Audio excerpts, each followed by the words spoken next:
A economia que vivemos e que todos nós consideramos natural está na sua fase mais frágil desde a sua ascensão. As roupas que você está vestindo agora, o computador ou telefone que você está assistindo esse vídeo, os materiais que sua casa é feita, as fibras do cobertor que você usa à noite, a comida que você come, tudo isso é produto talvez de uma conquista mais significativa da humanidade, que foi o comércio global. A globalização surgiu e retirou milhões de pessoas do campo e colocou na cidade. Milhões de pessoas trabalhando em empresas transnacionais e, consequentemente, tirando milhões de pessoas da pobreza. Mesmo a China anticapitalista da época não conseguiu ficar de fora desse sistema global e abriu assim suas fronteiras para essa globalização. Então, graças a esse sistema, as pessoas de repente viram o preço das suas lojas caírem mais do que seria possível. Máquinas de lavar, sapatos, ferramentas, torradeiras, sofás, camisas, meias, brinquedos, colchões, cadeiras de jardim, tudo o que você possa imaginar agora está fluindo de fábricas chinesas por um preço muito baixo, ao mesmo tempo em que transforma a vida dessas pessoas para melhor. Assim, os Estados Unidos e o Reino Unido elegem líderes que amam esse capitalismo global de livre comércio e lideram políticas internacionais para reforçar cada vez mais esse sistema. O Bill Clinton da época, por exemplo, o presidente dos Estados Unidos, apostou que esse modelo de economia global iria sozinho provocar uma revolução democrática na China e que os chineses iriam preferir a globalização. Porém, então,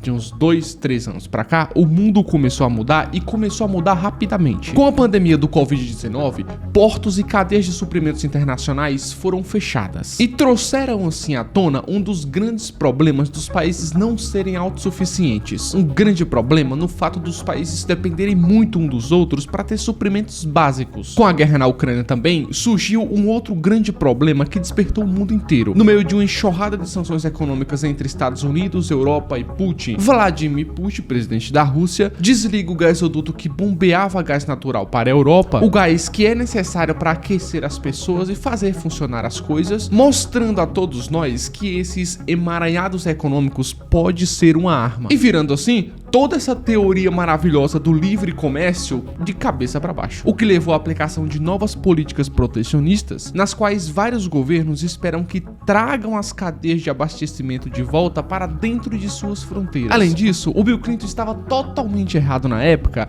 e o livre comércio não incentivou a China a fazer uma revolução democrática semelhante às ocidentais. O mundo não se uniu em um grande bloco de livre comércio. Na verdade, está acontecendo o total oposto. As relações entre as duas maiores economias do mundo estão atualmente no ponto mais tenso dos últimos anos. Depois de ingressar na economia global, a China ficou muito rica muito rapidamente e eles começaram a seguir e confrontar as cartas dos Estados Unidos no seu próprio jogo. E agora, os chineses são um dos maiores exércitos do mundo e usam esse exército para afirmar cada vez mais a sua influência em toda a sua região. Os chineses usam sua riqueza recém-adquirida para projetar influência em todo o mundo, construindo coisas em outros países ou concedendo empréstimos às pessoas e países, e podem estar prestes a destronar os Estados Unidos como aquele que dá as ordens na ordem econômica global. O mundo de hoje está nitidamente reagindo a algumas fraquezas que vemos no livre comércio, e países começaram a erguer barreiras econômicas em nome da proteção. Ninguém tem certeza exatamente do que tudo isso significa, mas nesse vídeo vamos dar uma olhada o quão conectados todos nós estamos e como essas conexões estão sendo cortadas e transformadas em armas. Tudo isso graças a novas ameaças, novos riscos, novas realizações, novos valores e, acima de tudo, uma nova rivalidade entre as duas maiores potências. Esse é o mundo que estamos vivendo hoje. As relações entre as duas maiores economias do mundo estão atualmente no ponto mais tenso dos últimos anos.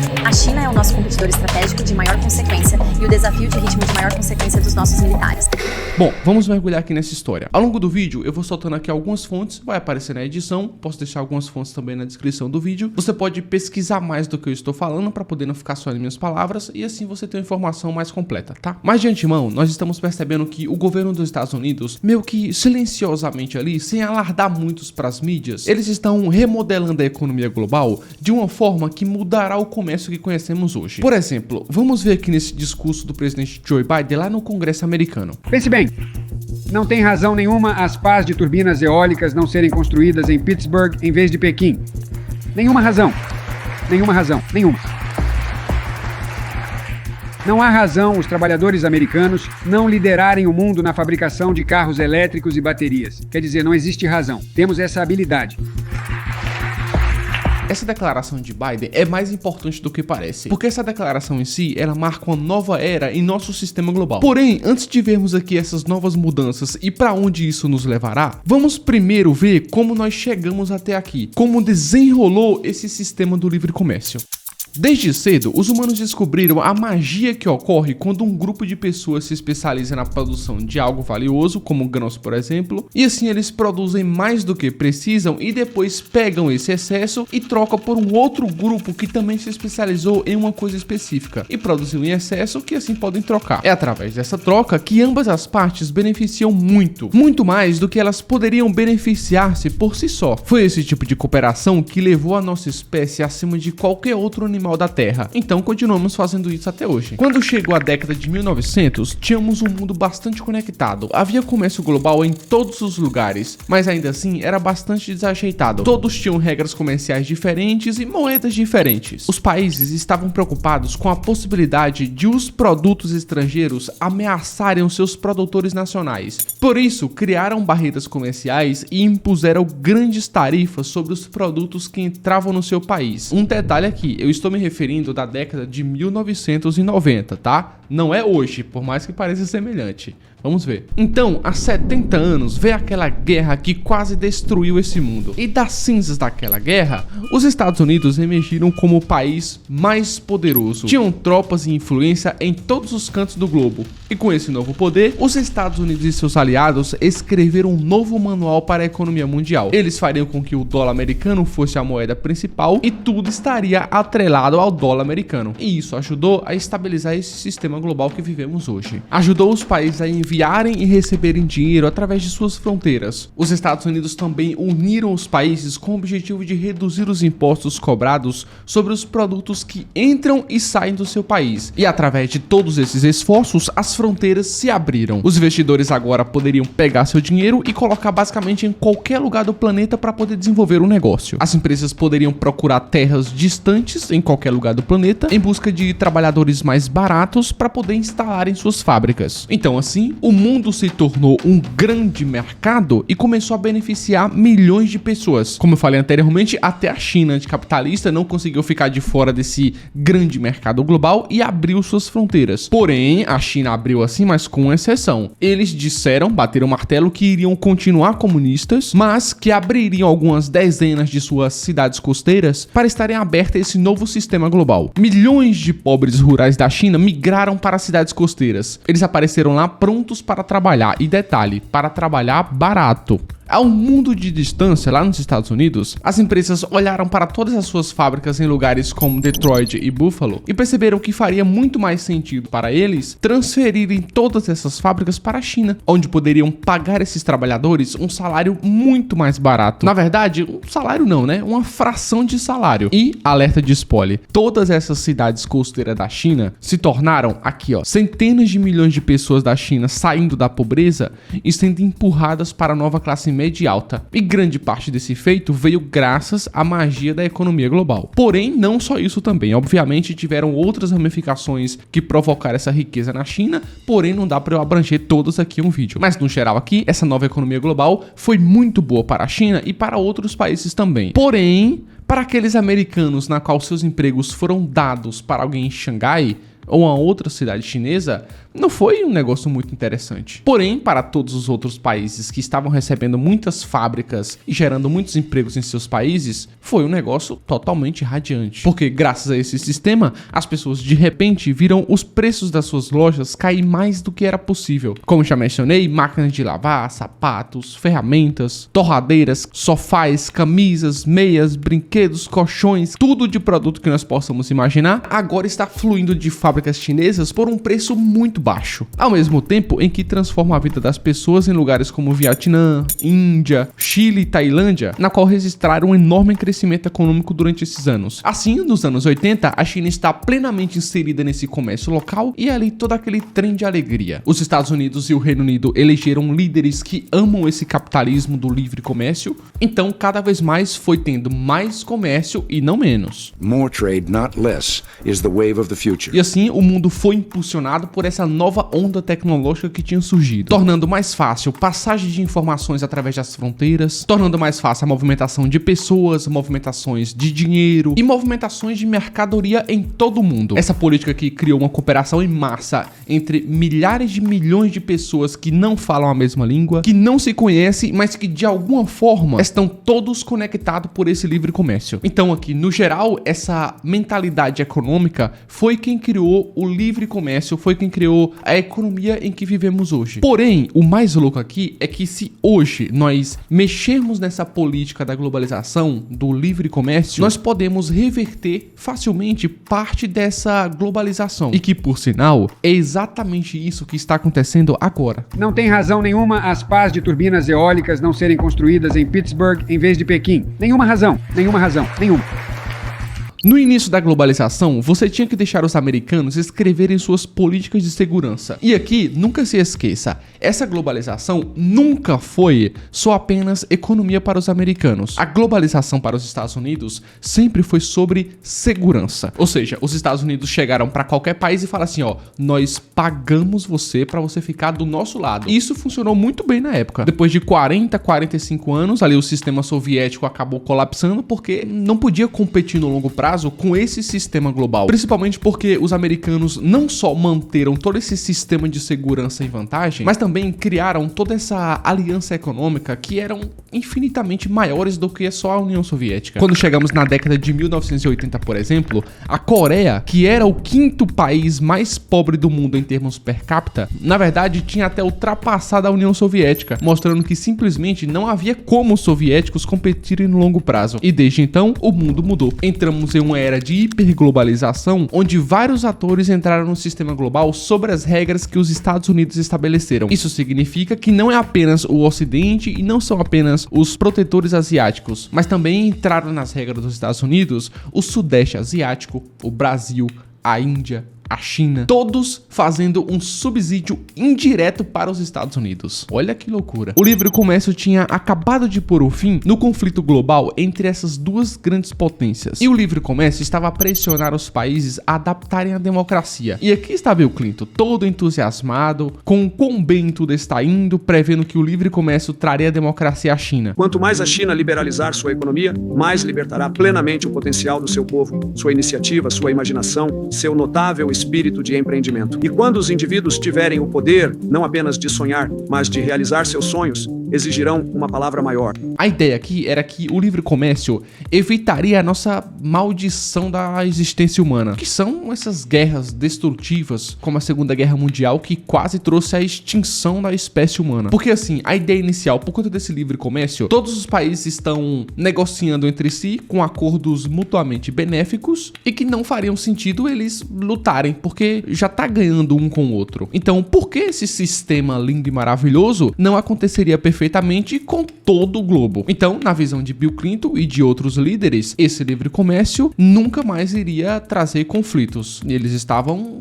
certos? Bom, já sabemos que não, né? Não está sendo assim que a atualidade conduziu essa ideia de livre comércio e de globalização. Na verdade, está acontecendo agora o total oposto. Os mercados têm sido chicoteados a manhã inteira e agora à tarde por essa guerra comercial em curso com a China. As relações entre as duas maiores economias do mundo estão atualmente no ponto mais tenso dos últimos anos.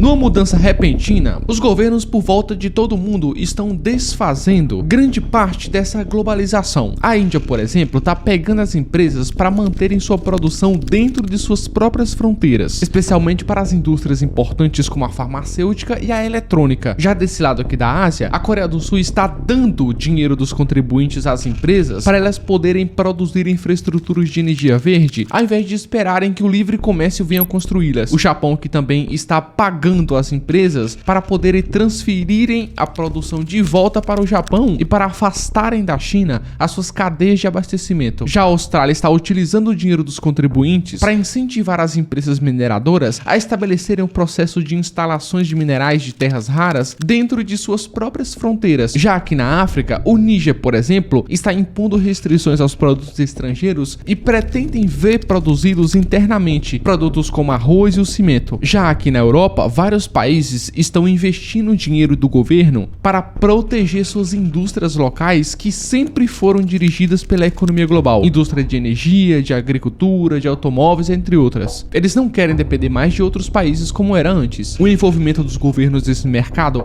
incentiva as empresas e os consumidores a fabricar e vender esses produtos no próprio país, ao invés de olharem para o mercado global no exterior. Até os Estados Unidos estão mudando o rumo da forma como têm operado. E o mais louco aqui é que tanto os republicanos quanto os democratas parecem concordar que eles devem fazer essa mudança e nacionalizar rapidamente as suas produções. Gente, precisamos fazer esses chips aqui nos Estados Unidos para baixar os preços do dia a dia e gerar bons empregos. A América voltou e a América está liderando o caminho. Algumas dessas políticas americanas para nacionalizar a produção inclui, por exemplo, uma enorme despesa governamental ali na casa dos 50 bilhões de dólares apenas para empresas do setor de microchip, com a condição delas produzirem no próprio território americano ao invés de na Ásia como era antes. Nenhuma razão.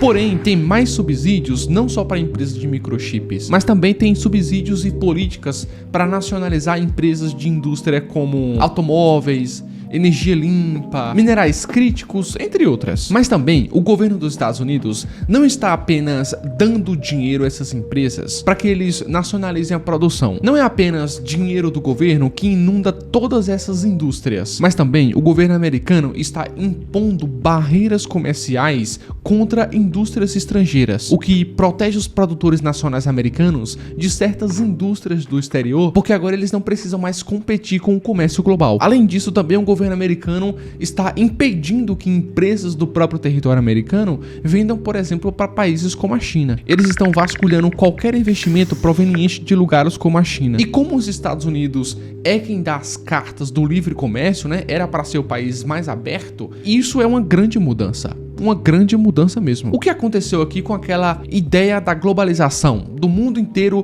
conectado, livre e aberto? O que aconteceu com essa ideia? A resposta mais curta para esse tópico do porquê da desglobalização é apenas uma palavra: proteção. Essa palavra, proteção, resume todo o processo da desglobalização. Primeiro, nós temos a proteção dos trabalhos. Para todos os vendedores da economia global, houve muitos perdedores, e muitos deles eram comunidades que ficaram sem empregos, porque os seus empregos foram para locais mais baratos no exterior. Portanto, o governo agora está tentando acalmar as pessoas, injetando dinheiro em certos setores para manter os empregos. E a segunda forma de proteção aqui é a proteção climática. A intensa globalização não se importa muito com a quantidade de carbono que eles bombeiam para a nossa atmosfera. E os governos perceberam que eles terão de forçar o mercado a levar a sério coisas como carros elétricos, painéis solares e outras infraestruturas verdes. E se isso não acontecer, teremos um problema muito maior em nossas mãos. A terceira proteção aqui é na cadeia de abastecimento. Uma das melhores partes da economia global é que nossos produtos são feitos de materiais que estão sendo lançados ao redor do mundo no momento perfeito, no lugar perfeito, para que todos se juntem e transformem em um produto final. Tudo para chegar na prateleira de alguma loja para que possamos comprá-lo bem barato, né? Porém, essas cadeias de abastecimento são uma loucura e atravessam todo o planeta. E funcionou muito bem até o mundo fechar devido a uma pandemia global, deixando as pessoas em todo o mundo sem os produtos que precisavam ou que estavam habituados a ter. Todos nós ficamos com um gostinho muito ruim na boca por conta desse fechamento das cadeias de abastecimento por causa do Covid-19. O sistema aqui pareceu muito frágil. Muitos de nós nos sentimos muito dependentes de um sistema frágil de ligações globais distantes que podem ser abaladas a qualquer momento. E isso levou a políticas protecionistas que estes governos esperam agora que tragam as cadeias de abastecimento de volta para dentro de suas fronteiras. E finalmente aqui tem a última proteção, que é sobre rivais geopolíticos. Mais uma vez aqui ressaltando que Bill Clinton estava totalmente errado e o livre comércio não incentivou a China a uma revolução democrática semelhante ao sistema tradicional ocidental. O mundo não se uniu num grande bloco de livre comércio e de fato aconteceu exatamente o oposto. A China é o nosso competidor estratégico de maior consequência e o desafio de ritmo de maior consequência dos nossos militares. O grande ponto aqui é que os Estados Unidos estão preocupados com a rápida ascensão do seu rival através do oceano, especialmente quando a ascensão desse rival tem a maior marinha do mundo em quantidade de navios e muitas armas especificamente equipadas com pequenos chips de silício. Muito das políticas protecionistas de Joe Biden visam, na verdade, apenas a China, tentando impedi-la de usar mais tecnologia para ultrapassar os americanos. Gente, precisamos fazer esses chips aqui nos Estados Unidos para baixar os preços do dia a dia e gerar bons empregos. A essa altura do campeonato aqui, notoriamente já é um reconhecimento brutal para muitas pessoas, inclusive para mim, que a teoria de que seríamos todos mais pacíficos se estivéssemos emaranhados em um sistema global de economia é uma ideia um pouco errada. Pelo menos, por agora tá sendo. Na verdade, parece que esses emaranhados econômicos estão se tornando em ferramentas para conflitos. Por exemplo, a China tem quase o monopólio de muitos dos elementos que os Estados Unidos precisam para fabricar uma tonelada de produtos importantes, incluindo até na produção de armas militares. E se a situação continuar escalando como já está, os chineses poderiam facilmente usar essa posição como alavanca e isolar os americanos, exatamente da mesma forma como os americanos estão cortando os microchips aos chineses. Portanto, os governos agora estão se envolvendo para desfazer parte do que o livre comércio fez no seu auge, que foi distribuir a produção onde fizesse mais sentido econômico e não onde protegesse as pessoas. Percebe a diferença? Isso quer dizer que vamos inventar nos Estados Unidos e fazer nos Estados Unidos. E vamos garantir que incluímos todos os Estados Unidos. E é difícil você olhar essa situação de agora e não fazer alguns paralelos com a década de 1930, quando uma série de crises econômicas levou a países a erguerem barreiras comerciais em nome da proteção, o que levou a diversos conflitos econômicos, culminando na Segunda Guerra Mundial. E aqui também, só para deixar claro, eu não tô querendo fazer nenhum tipo de previsão catastrófica e criar medo, alarmar o medo em vocês, de modo algum. Eu tô tentando fazer uma análise mais realista possível e a minha conclusão é que se esse processo continuar avançando, isso pode chegar a um ponto sem retorno e daí pra frente é muito difícil você prever sem usar a história como base. Continuando do jeito que está, a história pode se repetir também e nós já sabemos como isso termina.